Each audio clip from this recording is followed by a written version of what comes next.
Here now, Marc Thiessen, American Enterprise Institute scholar and Fox News contributor, Amy Kremer, co-founder and chair of Women for Trump, and Richard Goodstein, Democratic strategist and former advisor to the Clinton presidential campaign. Good to have all of you with us. Good to be with you, Mark. So we just heard from Sean Spicer, so I'm going to go straight to Richard Goodstein with your reaction here about what's going on and what we saw today.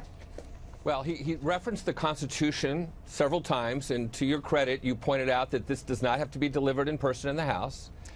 I also say he referenced this 2013 bill that every single Senate Democrat and 14 Republicans voted in favor of that had $46 billion, including $8 billion for a barrier.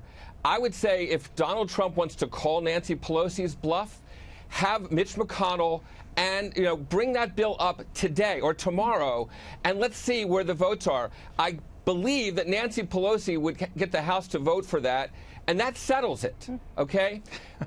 This letter of his, withdrawing the plane, he's saying take commercial into a war zone where we've now tipped off people who are our enemies that the number 2 person behind me in succession is coming, et cetera, et cetera. I'm just saying, I just think, and he's also referred to it as a PR stunt. That's what Donald Trump thinks a visit to the troops is. Isn't it a PR stunt to suggest that the State of the Union can't be done and that Secret Service and Homeland Security can't protect the Congress? Isn't that also the same? I would say that Nancy Pelosi, we've canvassed some, but not every single agency, including Secret Service and so forth. Do I think there was some gamesmanship? Absolutely. Absolutely. Right. The president went abroad to Iraq during the shutdown. So the notion that somehow her being abroad, and incidentally, over the holidays, and we're at a different stage of this whole game now. The last time that he was there, she left. He left. All right, Mark, go. Yeah, so, I mean, it takes a lot of chutzpah for the Speaker of the House to send a letter to the President saying that because of the shutdown, we can't provide security for you for the State of the Union address, but she can get on a government plane and have all the security in the world that she needs to go to Afghanistan. I mean, come on, give me a break. So, look, I understand why the President did this. He's a counterpuncher, but I agree with Lindsey Graham that it was counterproductive because the thing is, this really pleases Donald Trump's base. I mean, me and everybody else who wants the president to succeed, we're cheering this. But we're already with him.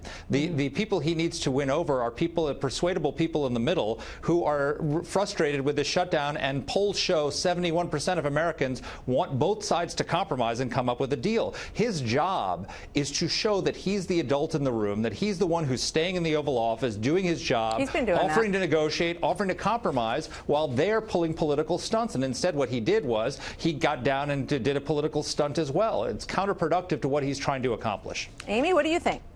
Well, I think that, they need to feel it at the top. And President Trump stayed at the White House. Nancy Pelosi jetted off to Hawaii. Now, part of her delegation was in Puerto Rico for a fundraising trip. And now she was about to jet off. And 30 minutes before they were to leave from the Capitol, they get a reroute. That's what we call it in the airline world. I'm a former flight attendant. It sounds a lot like Nancy wants to go jet around the world when she needs to get back to the Capitol and do her job. Why is it that she can jet off during a government shutdown? The President stays there. Then she extends the invitation for the State of the Union, but now she wants to pull it back. It's nothing but political stunts.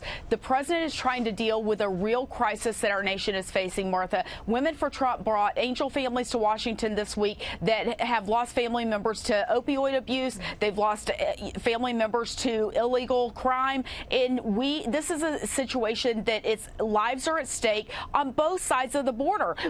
There's not a life that should be lost because our border is unsecure. So let's get back to the table and let's deal with it and fix it for all Americans. He's putting America first, and that's exactly what he was hired to do. All right.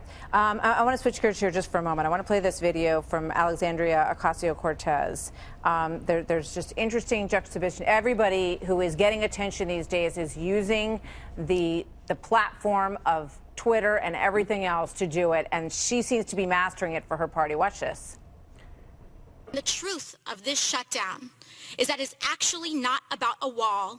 It is not about the border, and it is certainly not about the well-being of everyday Americans. The truth is, this shutdown is about the erosion of American democracy. Richard Goodstein, I actually thought we were going to also show the one where she's teaching new members of Congress how to be more successful on social media and Twitter. But that obviously is her on the floor. Richard, is she an asset or a liability right now for your party, do you think? Well, it's funny. The right hasn't quite figured out how to try to knock her down to size. And there are people who are in the Democratic Party who are concerned that she's dragging things a little too far left. So far, she's got all these followers. She's figured out a way to connect with millennials. She has harnessed social media in a way that maybe even Donald Trump hasn't. And yet she hasn't really pulled policy. She talks a good game about the Green New Deal and 70% tax and so forth, but she's not yet moved the needle in terms of policy outcomes. So I would say actually she's kind of a mixed bag. She's very authentic, Richard, and she's making it difficult, I think, for some of these early candidates. You've got Kristen Gillibrand and Elizabeth Warren, and she's sucking all the oxygen out of the room for these people, Richard. Well, look, she's getting attention from the TV networks. Great. When we start having debates, when we start having real contests, there's going to be plenty of oxygen given to every single candidate. I don't think that Elizabeth Warren is complaining about what AOC is doing in terms of grabbing the headlines right now. Look, and again, she got 14,000 votes in her primary. Democrats got 23 million votes during the primaries. Hats off to her for getting all this attention. But let's keep in perspective what she does and doesn't, kind of control. We'll see. All right. Thank you all. Great having you here tonight. Martha. Thank you.